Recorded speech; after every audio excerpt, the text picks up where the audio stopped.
Hey, good morning, good afternoon, good evening, wherever you are. Welcome back. This is another Red Pill Religion podcast, Red Pill Religion, where we say that taking the red pill is about looking for the truth and going wherever it leads you. You are not a free thinker if you auto dismiss ideas. So please support our work on redpillreligion.com. Where you'll see that we daily post articles and videos, sometimes of our making and sometimes that people submit to us. So please check us out on redpillreligion.com, where you'll also see our PayPal, Patreon, Bitcoin, and maker support donation buttons. Yes, we need your spiritual as well as your financial support. Please find us on Gab AI at Red Pill Religion. Please find us on Maker Support at Red Pill Religion. Find us on the Red Pill Religion discussion group on Facebook, and come on by. And here on YouTube, we're still flying under my legal name, Dean Esme. For this channel, we will be renaming the channel soon back to Red Pill Religion. By the way, that is my legal name, but all my friends call me Max, and so you can call me whatever you want, but I like Max, actually. So it's a complicated legal thing going on. Don't worry about it. So come on by anytime. Give us a like, give us a subscribe, and tell your friends or enemies. Okay, tonight I'm pleased once again to welcome Dr. Steve Turley, who we've had on a couple of times before. They're great interviews. You want to go look for them. Dr. Turley is what he mostly does on his channel is talk about the rise of ethnic nationalism, civic nationalism, religious nationalism, or just the influence of religion on politics, and the death of globalism and secularism. And so he's always interesting to check out. Now, he is an educator as well, and one of the things I wanted to ask him about, well, I'll tell you what, let's just say hi to him first. Say hi, everybody, Dr. Turley. Hello, everybody. Hi, Max. It's great to be back with you. Now, one of the things that's interested me for the longest time, one of the things that's interested me the longest time is the effects of the secular education system, by which we mean, for the most part, the government-run school system. Which has gotten increasingly more ideological over the last few decades. I'm an old guy. I'm even older than Steve Turley, which is hard to believe. But I remember thinking to myself 20, 30 years ago, man, the kids who grew up in this school system are going to be so messed up by what they're taught. And lo and behold, they're in their 20s and 30s now, and some of them are listening to this podcast. Man, a lot of you guys got messed up by a terrible education system.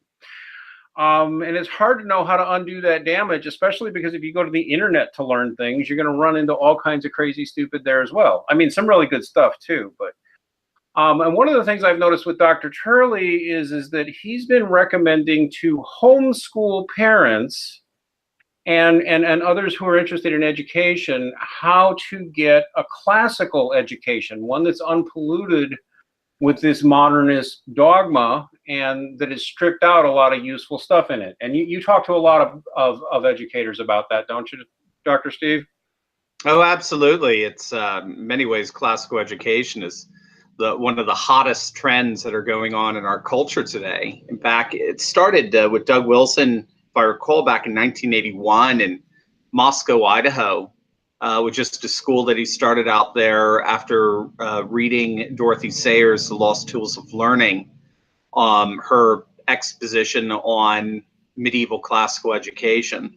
He sort of brought it back, started a school there, and then they started a few more schools. And by 1994, there were 10 classical schools across the country.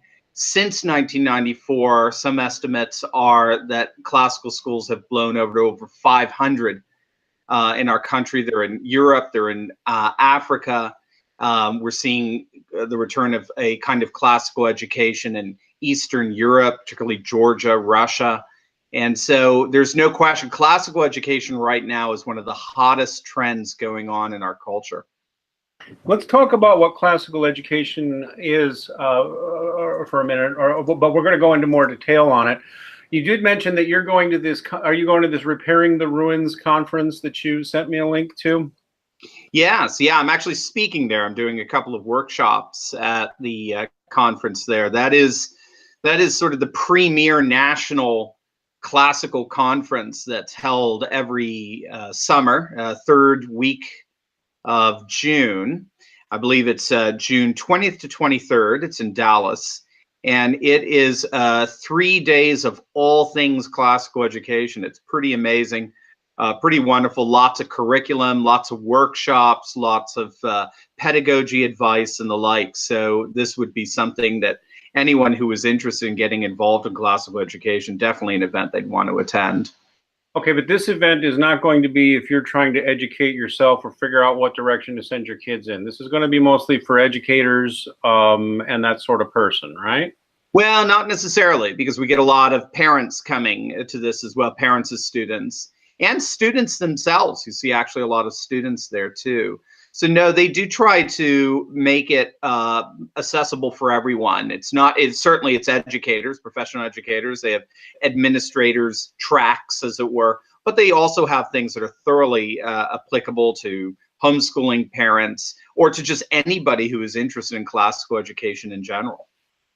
Oh, okay. So, all right. So if you that's something to look into. We have included the link in the low bar. Where's that going to be again? It's going to be in Dallas, Texas, June 20th to 23rd. Cool. Well, that's something to look into. Okay, so let's talk about what a classical education is, because there's undoubtedly some people listening to this who don't even know what we mean by that. And when I think classical education, I kind of start thinking random book titles and names, which isn't the most organized way, but I immediately think of Aristotle and Plato.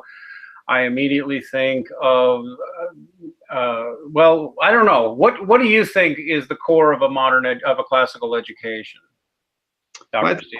Yeah, I think the key to understand what classical education is that it is first and foremost a pedagogy. It's a way of teaching, and it's a way of teaching that seeks to enculturate students in the classical values known as the true, the good, and the beautiful.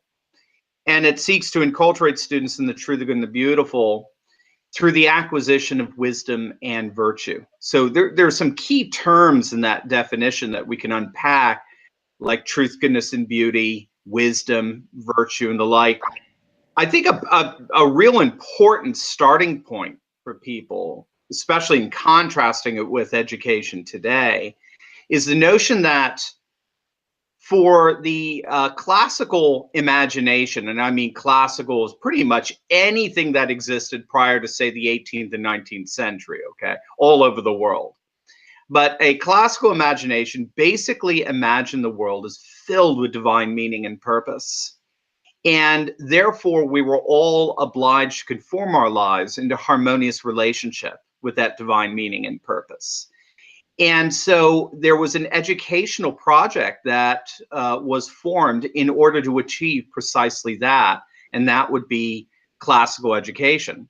So classical education, first and foremost, is all about enculturating students into that divine meaning and purpose, which they understood in terms of these three grand values of the true, the good, and the beautiful. And they would enculturate students in the true, the good, the beautiful through, one, the acquisition of wisdom, which is a knowledge of what is true, what is good, and what is beautiful. And two, through the acquisition of virtue, which was a love for what is true, what is good, and is beautiful. So if all we had was a knowledge of the true, the good, and the beautiful, well, that, you know, in many ways, that doesn't make us too much better than demons. Demons know what are true and good and beautiful, but they hate it. They despise it. They reject it. So the ancients were pretty impressive here. They recognized that, yes, we've got to train the mind, but we also have to train the heart. We have to draw the heart to love what is truly lovely, desire what's truly desirable, and hence experience human flourishing. And so the knowledge of the truth, the good, and beautiful is wisdom, and the love of it is virtue. And by acquiring wisdom and virtue, then one was initiated faithfully into those divine obligations, and hence could experience human freedom and human flourishing. So that really is kind of a big picture map of what classical education involves. And what we're going to do, by the way, is we're going to put up some book titles for you if you're thinking you want to investigate and start teaching yourself. or want to start thinking about how to educate your kids or anybody else, but even for yourself, because a lot of you got robbed of any kind of decent education and got messed up. One of the things I wanted to notice before we jump into that, though, is that you just used some big words that moderns have trouble with. And so I'm going to note these words: truth, goodness, beauty, meaning, purpose, knowledge, and virtue. I don't know if there was one I missed, but that's enough. You know, if you listen to modern teachers talk, they'll tell you those are all subjective ideas, and you make them all up yourself. You have your own truth. You have your own idea of what's good. You have your own idea of beauty. You have your own idea of meaning, of purpose, even knowledge and wisdom. We've all been kind of taught that these things are just stuff that, you know, it's my truth. I find it beautiful. I assign this meaning to this. We've all been kind of taught to think that way. And what I would observe is that is not the only way of thinking. That is not the most logical way of thinking. And in fact, I think that if you accept that all those words are entirely subjective, I would predict you will eventually go mad. What do you think, Dr. Steve? You and your culture. That's right. Yeah. If you wanted, in many respects, to find the source of virtually all of our cultural ailments, it's precisely what you just said. You take what the classical world believed was the essence of a truly educated person. You take that and you, in effect, throw it away. You reduce it to purely a matter of opinion, a matter of preference, a matter of subjectivity, and that's it, nothing more. And therefore, there's actually nothing to learn about it. That's the key.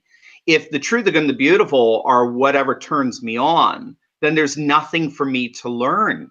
And therefore, they cannot form me or shape me. As a matter of fact, I don't even quite know how facts actually form me and shape me.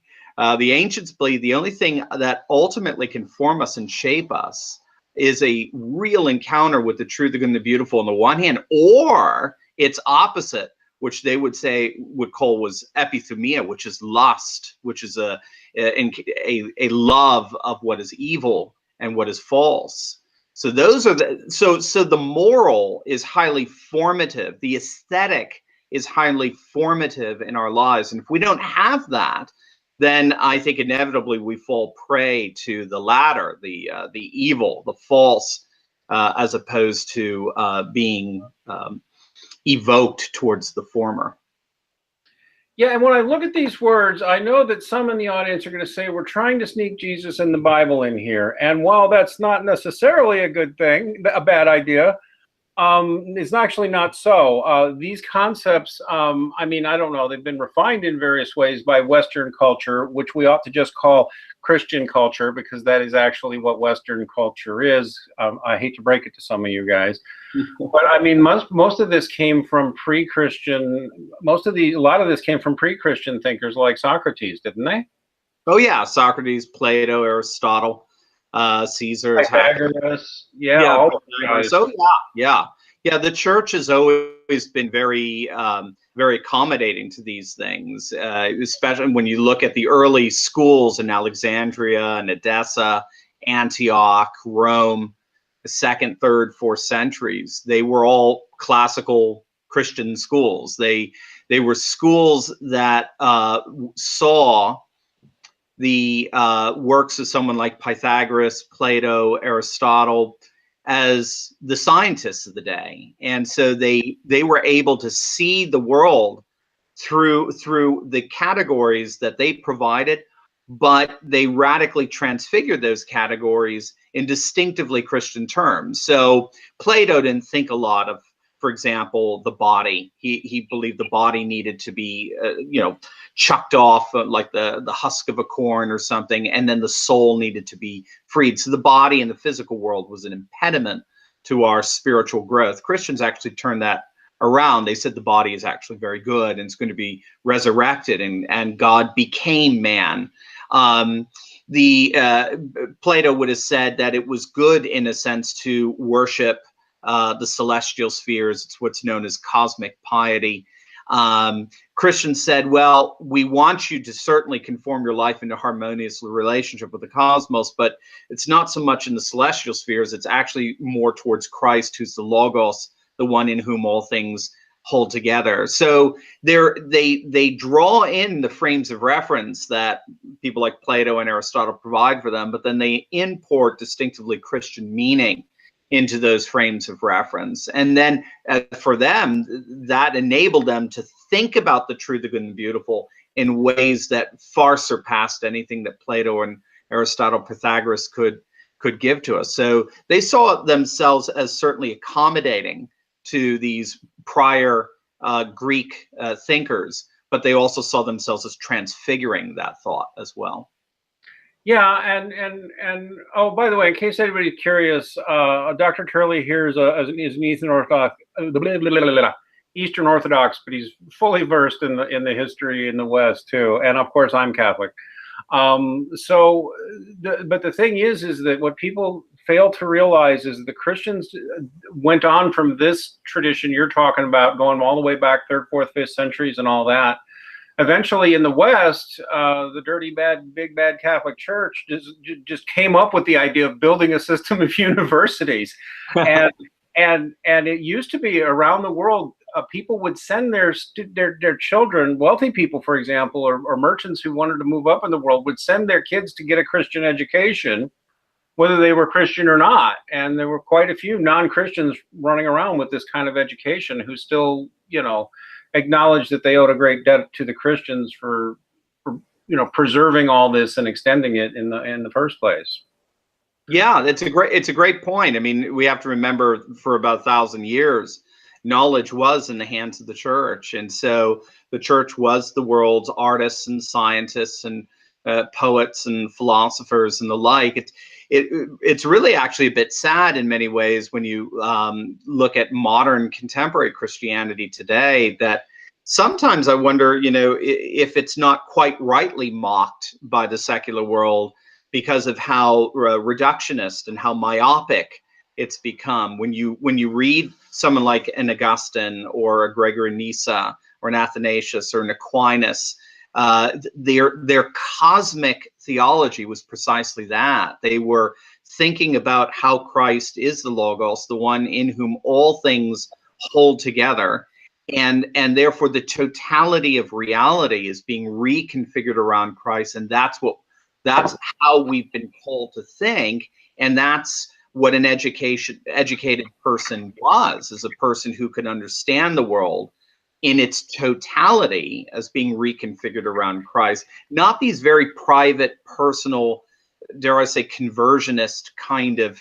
myopic frames of reference. I mean, God bless those things. I'm not like, it's not like I hate it, but I just think if it's just considered in and of itself and the rest is just, we don't need that, all I need is my personal relationship with Jesus, well, then somebody else is going to define what that science is and that poetry is and that art and that music and the like. And man, some of it can be pretty nasty. And it becomes very subjective, whereas a classical frame of reference and a classical education assumes there's objective things, that there's objective truth, and that there's objective beauty, and that there's objective wisdom, and there's objective knowledge, and that these things aren't all subjective after all. And so it gives you a more stable framework to work with. Even if you want to disagree with them on something, you know what you're disagreeing with.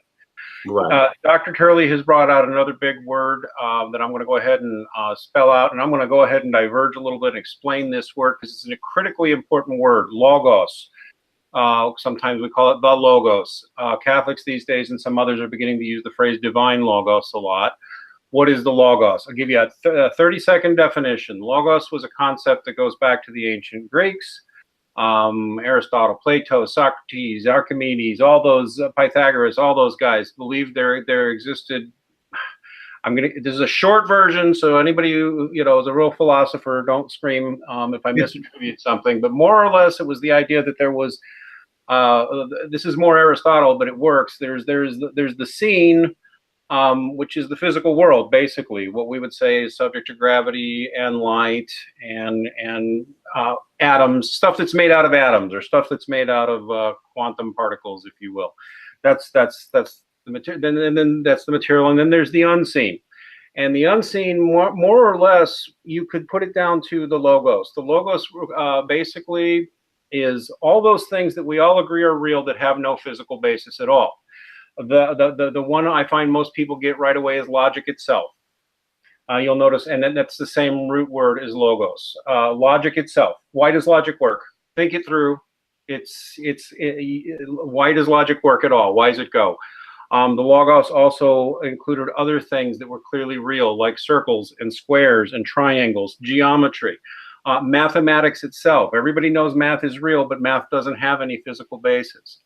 And what the ancient philosophers said was that basically this unseen reality, this logic, this geometry, these rules that everything seems to be running by, that keeping the universe orderly and predictable, they called that the logos, or the logos, however you want to say it, the logos.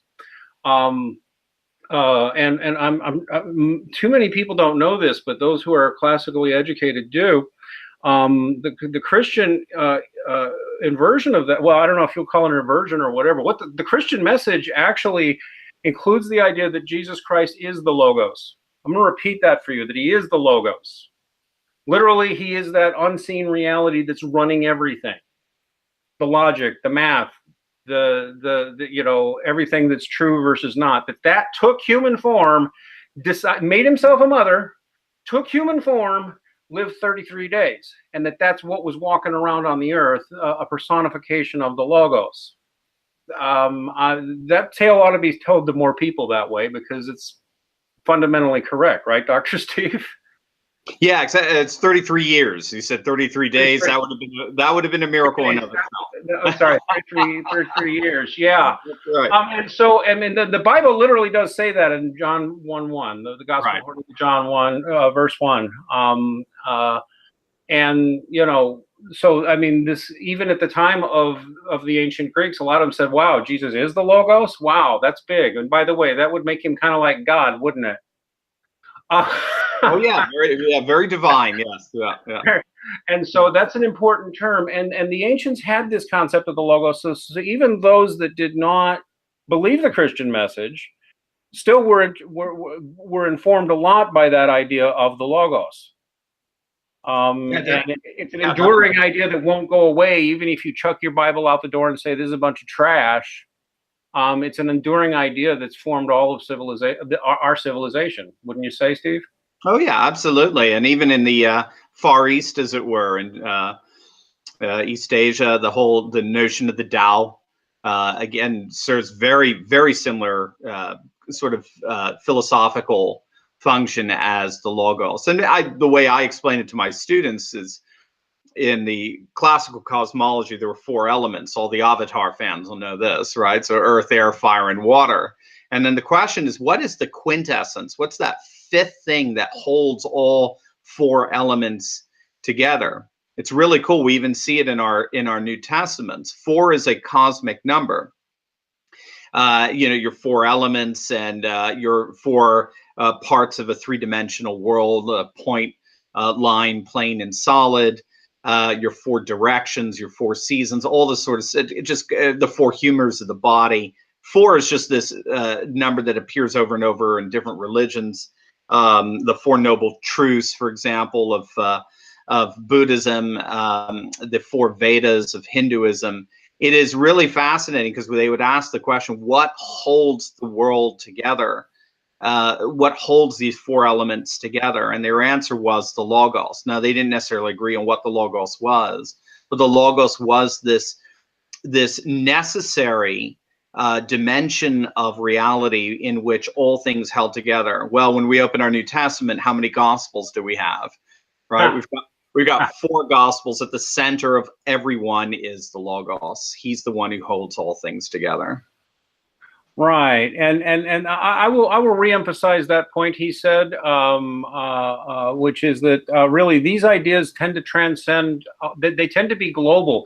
You find these concepts coming up in entirely non-Christian and non-Jewish cultures. You also, by the way, find a lot of the spiritual ideas and how the spiritual works also in these other cultures and other religions. I'm not saying they're all the same. I don't believe that at all, at all, at all, at all. All religions are the same. No, no, no, no, no, no. I'm not saying that. But what he just said about the Tao. And I had some other point that just slipped right out of my mind about that. But even concepts like heaven and hell, sorry, Christians did not invent. The Chinese already had ideas of heaven and hell. So did the Roman pagans. A lot of these ideas are universal in humans and found in culture after both the spiritual ideas and what we call the philosophical ideas, don't they, Dr. Steve? No, no, absolutely. So it's worth knowing these things. You get a decent classical education, you will be learning something more than just, Bible lessons.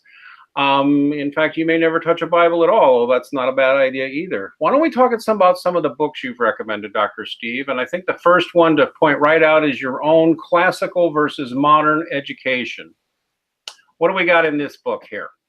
Yeah, that's a really nice book. I like to recommend that because in many respects, I think it introduces readers to one of the most difficult books, but yet one of the most profound books written in the 20th century, and that's C.S. Lewis's The Abolition of Man.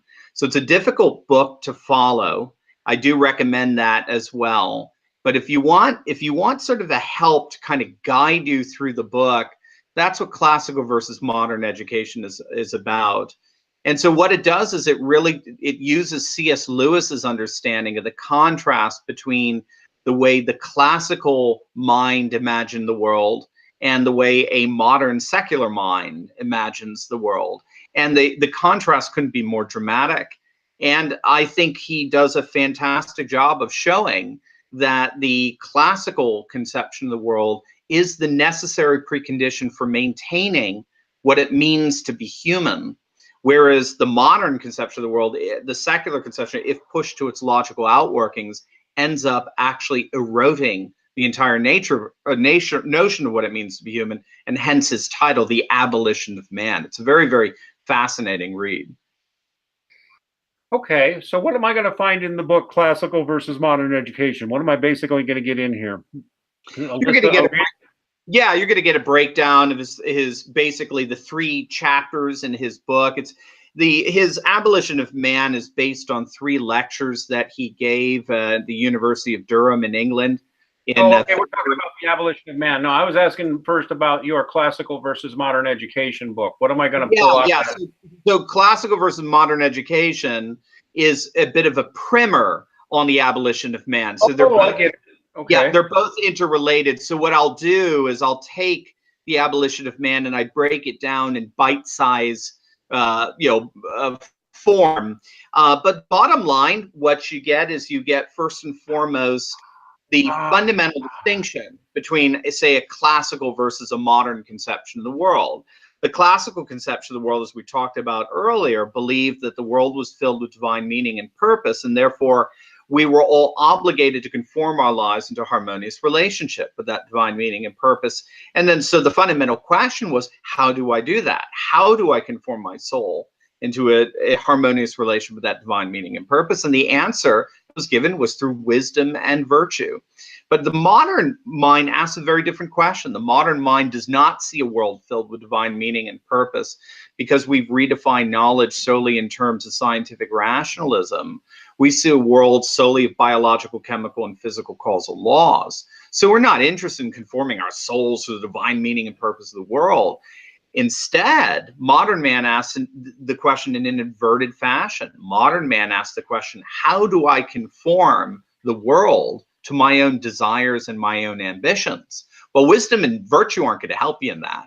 But what will help you is if you tap into those institutions that operate by the mechanisms of manipulation, namely science and technology. And so what Lewis saw is he saw 2 fundamentally different conceptions of what it means to be human. One, meaning being human meant acquiring wisdom and virtue. In the other, being human meant acquiring competence in technique and manipulation. And so the book starts from there and draws out these 2 different worlds and the logical outworkings of each. All right. If I were to digest that down to what I think I understand now, and I get it, it's rather clever, Dr. Steve. The Abolition of Man is actually a lot of people love C.S. Lewis, but a lot of people actually don't. I happen to be one of those people who finds him don't wince, Dr. Steve. I actually find him dry and boring much of the time. And that's just me, because it's pretty cool too, though, because I tell my Christian friends this, but I also assure them when they have a good C.S. Lewis quote, I usually like that quote a lot. But the Abolition of Man's a little bit of a rough read, especially if you don't already know what he's talking about. One of the interesting things about the Abolition of Man is he was talking to an audience that mostly did know what he was talking about. I bet a lot of modern people who read it would not even know what he was talking about on at least half of it. Because I remember looking through part of it again within the last year going, I bet modern audiences don't even understand some of these things he's saying, like, because it's already happened the way he said it would happen, and they've been affected by it. Because what these essays that he wrote in The Evolution of Man were mid 20th century, more or less, and he was foreseeing where we would go in the future and what would happen to people, and a variety of a bunch of essays. Like his stuff on the men without chests is very apt, because I've met them, and it's disturbing how you know, I won't say it's a work of prophecy exactly, but it's actually very insightful. And I'm sure a lot of people thought he was an alarmist, but quite a bit of what he said was happening to people's minds, to their ability to think clearly, to all of society's ability to think coherently. He was explaining in that. And so it sounds like, Dr. Steve, what you did is you went through there and with the notes at all the points he was making. What would some good books and other things to read to fix that be? Is that kind of what I'm going to get in your book? Yes, absolutely. Absolutely. You're going to get this, you're going to understand why it is, from one of the great literary minds of the 20th century, why it is a classical education is a true education. It's an education that fosters a true humanity, and why modern education, for all of certainly its technological advancements and the like, it nevertheless has such an enormous hole within it that it actually risks abolishing our humanity. That's what you'll learn. So I don't necessarily need to read The Abolition of Man to read your book, although it's not bad to read The Abolition of Man. But if I buy your book, I'm going to get some useful guides on other reading to go do to make myself understand these ideas better. Everything we've been talking about. How do you accumulate wisdom? How do you accumulate actual knowledge? How do you distinguish objective truth and objective beauty? These are things you would get out of a classical education. And this book will probably give you a real good start as to where to start looking to learn these things. Because I'm telling you right now, the title of this hangout is correct. If you're into the whole, if you're from the secular education system and you're saying things like, well, truth, whose truth? What is truth? We all have our truth. Or things like that. Well, that's beauty to me. I don't know, may not be beauty to you, or whatever it is. You may, especially as you get older, you'll probably notice more and more, you get more and more incoherent, and plus getting anybody to agree with you on any of those things becomes more and more impossible.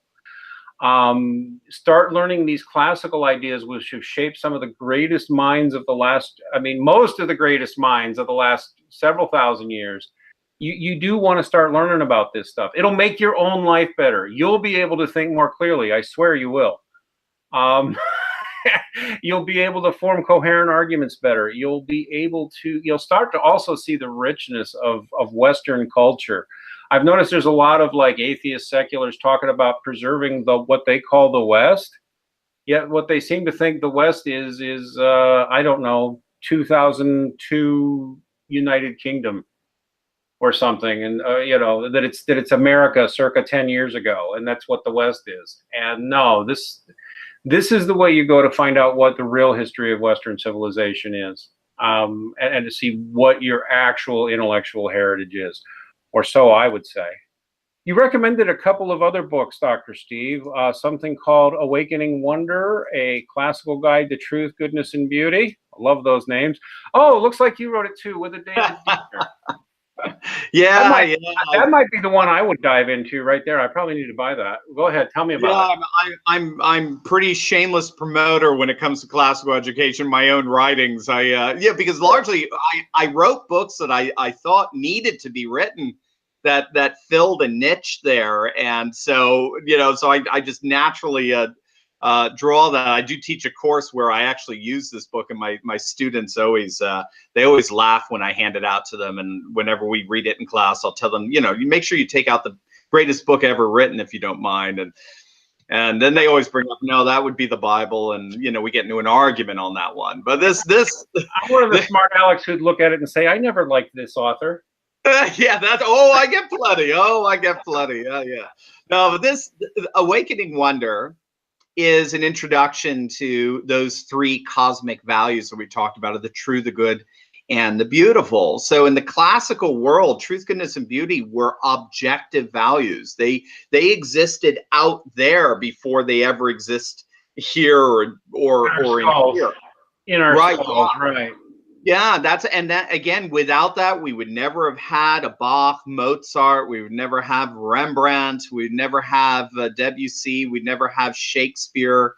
We wouldn't have we wouldn't have the architecture that we have, particularly the Gothic architecture, Byzantine architecture. We wouldn't have the notions of government. We wouldn't have any of these things if we didn't believe that there was real truth, real goodness, and real beauty out there that we're supposed to learn about and then conform our lives to. And so this book gets it's kind of like part two. If classical versus modern education sort of sets the foundation of what we're trying to do with education, as over and again say it's modern, parody. Well, then the Awakening Wonder, the classical guide to truth, goodness, and beauty, is this. Okay, well, what is this? What are we trying to do? And develops a very positive conception of what we're trying to do. So it gets into truth as the revelation of reality, goodness as the meaning, the purpose, the goal of that reality, and beauty as the loveliness, the delightfulness, the delectableness of the true and the good that draws us up into an encounter with the true and the good. So in other words, the world in which we live is not just true, it's not just good, it's also beautiful, it's delicious, it's wonderful, it's sweet, it's enticing. That I like to ask my students, can you imagine if we were created solely to eat vitamins and water? Right. Here's your protein cube. Here's your exactly. And it's true. I mean, of course, it has all the nutrients that we need. It's good in that it fulfills the purpose of imparting those nutrients to our body. But what it's missing is it's not beautiful. It's not delicious. It's not enrapturing. And that's what beauty is. Beauty draws us like a gravitational pull toward the true and the good. That's why we associate beauty with attraction. Beauty in the classical world is a physics. It draws us. It's like a tractor beam for you Star Wars fans out there, right? It's a gravitational pull that draws us up into the true and the good. And so how do we learn about the true, the good, and the beautiful? Well, that's where our classical curriculum kicks in. That's where our great liberal arts books, the great books, kick in. That's where the great art and music and poetry and the study of mathematics and science and architecture and cosmology all kick in. What all this curricula become, each one is their, as it were, instrumental, tangible, material means that reveal the true, the good, and the beautiful to my imagination, which then in turn awakens a love and a desire for the true and the good and the beautiful in my affections, so that I acquire both wisdom and virtue. So that's what Awakening Wonder is all about. Yeah, and I'll just repeat, if you're sitting there going, I'll determine what is truth, I will determine what is good, I will determine what is beauty for myself, that's fine. Enjoy that. At some point, you're going to get tired of it, and you might get curious about these things, because it does matter. And really, I noticed you also mentioned a book from Stratford Caldecott called Beauty for Truth's Sake on the Reenchantment of Education. What's this all about?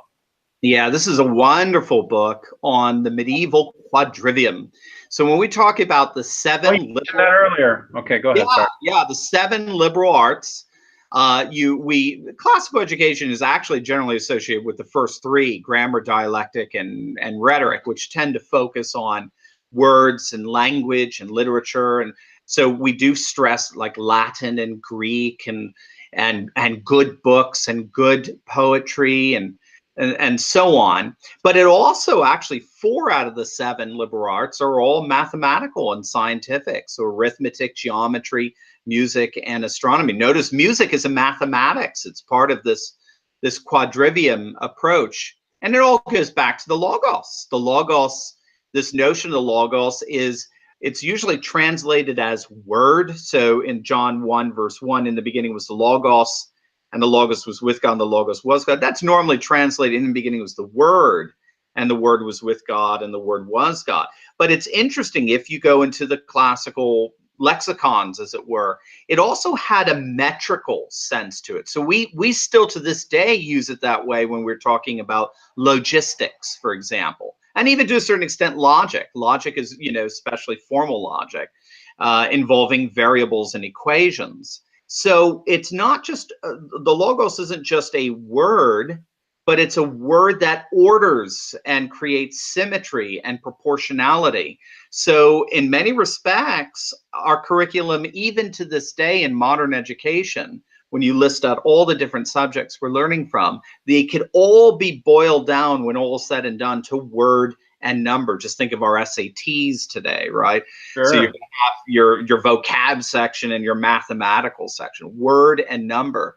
But word and number can further be translated into trivium and quadrivium, which then are united in the logos, this metrical word, or this the symmetrical language, as it were. So Stratford Caldecott's work, Beauty for Truth's Sake, is a magnificent study on the quadrivium, on the divine and fully meaningful significance of arithmetic and geometry and music and cosmology. It's actually a brilliant read.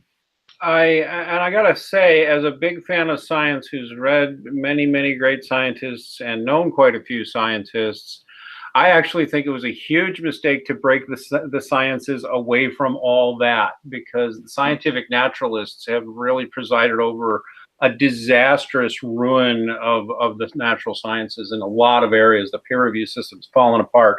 But that's my own personal judgment. But I think it's because we've forgotten that science doesn't stand independent of any of these other ideas.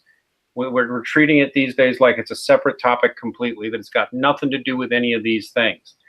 And what you'll probably notice, even in the sciences, I even talk to young PhD candidates who are already complaining about this. It's all very regimented, locked down. Ideas are not real welcome in a lot of the sciences anymore. You're just supposed to know what you're supposed to know. And there's a party line you have to follow, or you're not going to get the grants, and you're not going to move up the next stage on the peer publishing system. And there's an awful lot of amazing scientists who are going back to teleology, going back to classical education, and looking for new ideas or for things that have been forgotten. So there's my little rant on the sciences. I hear a lot of guys come in here talking to me about science, and they want to talk about DNA and selfish genes and the Big Bang Theory and any of the background that produced any of these things or made them make sense at all, or made them. You really want to learn about this stuff, guys. You really do. I guess I'm just ranting, but we are getting low on time. Let's get through a couple more of these books and wrap it up. You also recommend, and there's See the Low Barn. We'll have this on the redpillreligion.com website for all these books.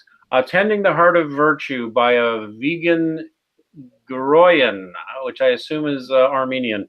But That's, yeah. What's this all about? This is a beautiful book. This is actually a book on fairy tales. And one of the things that we do in classical education is we focus on something called the moral imagination. And the moral imagination is it sees the imagination as the integrative center of the human person. So we could think of the human person in terms of an intellect. We could think of the human person in terms of ethical capacities. And we could think of the human person in terms of aesthetic and emotional capacities. But what binds this all together? What brings these three facets, what the ancient Greeks would say in Aristotelian fashion, the logos, ethos, and pathos of the human soul together? The answer was the imagination, or in the Christian terms, the imago Dei, the image of God. The imagination is where the logical, ethical, and aesthetic, emotional capacities of the human person all come together. This is why we love stories.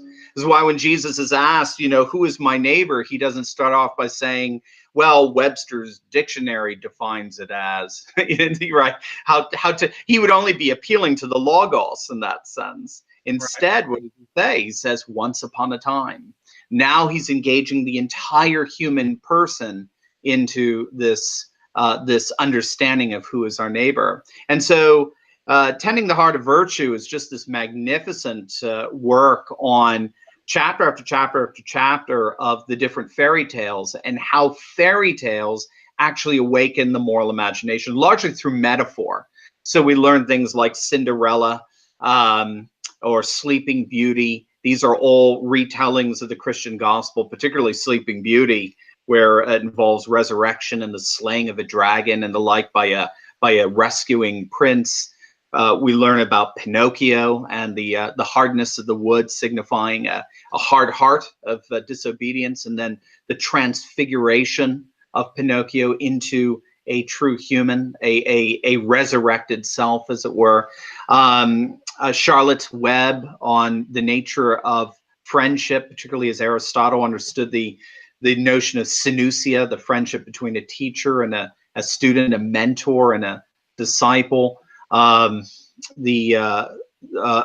could just keep going on and on with it. The Little Mermaid.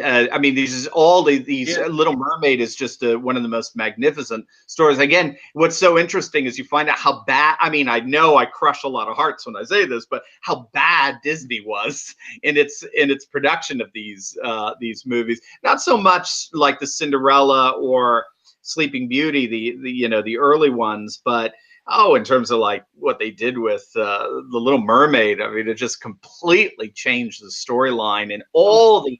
By the way, don't get crushed, everybody. It was still a fun movie, okay? He's not there. You go. There you go. It was still a fun movie, but if you really want to know what it's all about, right, you got to read these books, and Tending the Heart of Virtue will do it for you. Again, a lot of these are primers for you that are going to kind of ease you into this, and then you can find what you want to pursue at a deeper level. Yeah, there you go. Okay. And again, virtue. What is virtue? If you think it's all subjective, think again. He also recommended this book simply because this is a great book, by the way, called Orthodoxy. And by the way, read lots of G.K. Chesterton. Yes, he's Catholic. You don't have to be Catholic with him if you don't want. But he's a brilliant writer. Everybody likes him. He's very readable. He's very accessible. He's funny. He's insightful. Some will say he's not very deep, and that's fine. I don't even want to argue. A lot of people find him very accessible and enjoyable. You pulled out one called The Ethics of Elfland. Was one of the essays in here that you liked particularly? Yeah, it's wonderful. The Ethics of Elfland is Chesterton's understanding of or his defense of the notion that we were actually created to be astonished and astounded. And what he notices, one of the fundamental differences between the way we used to know and the way we know now, in terms of knowledge, is that in the classical world, knowledge was rooted in astonishment. It was rooted in wonder, like awakening wonder. It was rooted in awe of the divine mystery of the world around us. In the modern age, knowledge is rooted in doubt, in a strange kind of Cartesian exercise that we go through where we think we can doubt everything until we find that which can no longer be doubted, that is indubitable, as it were. And therefore, somehow, some way, my doubt is going to be dispelled when I encounter that which is able to remove doubt, which is generally, as Chesterton says, scientific rationalism. And so what he does is he contrasts two worlds. One world rooted in doubt and skepticism that ends up killing itself because eventually it becomes doubtful and skeptical of itself. Versus Yeah, versus a world that is rooted in astonishment, a world that's rooted in awe and wonder. We were created to be astounded. That's one of the great themes in the ethics of Elfland. I'll tell you what, guys, too. We talk about professional skeptics here all the time, and what he just said there is so astute. If your entire worldview is based on doubt and skepticism, you will whittle your world down into nothing, and then wonder why everything sucks so much. Just so you know, learn another way of thinking other than being cynical and skeptical. There's ways to learn these things. And finally, let's get into this last one here: recovering the lost tools of learning, an approach to distinctively Christian education. What does Douglas Wilson have to tell us on here? Well, this one I definitely had to include just because it is it gives us the important, I think, sort of milestone of where all this came from. Doug Wilson is the one who basically got the renaissance of classical education going again. And in Recovering the Lost Tools of Learning, he tells that story. He tells how it happened. He tells about all the difficulties involved in giving our kids an education we didn't have. So we have to go through our own re-education program, as it were. And then he gives what he does is he shares with us the essay by Dorothy Sayers called The Lost Tools of Learning. Dorothy Sayers was a compatriot, as it were, a colleague of C.S. Lewis. And she talked about what education was like in the medieval period in terms of this classical model. And then there was a wonderful thing she said at the end: wouldn't it be wonderful if we could have this education again? But I doubt, we'll ever see that again in our lifetimes. Well, here you are. Her prayer was answered. And Doug Wilson has been instrumental in the renaissance of precisely classical education. So Recovering the Lost Tools of Learning is both, I think, a bit of a memoir of that recovery, as well as a recommendation explaining to people the basic gist of what classical education is. All right, and then finally, we're going to list this special course, the Abolition of Man book study, taught by a Dr. Steve Turley. He's pretty all right.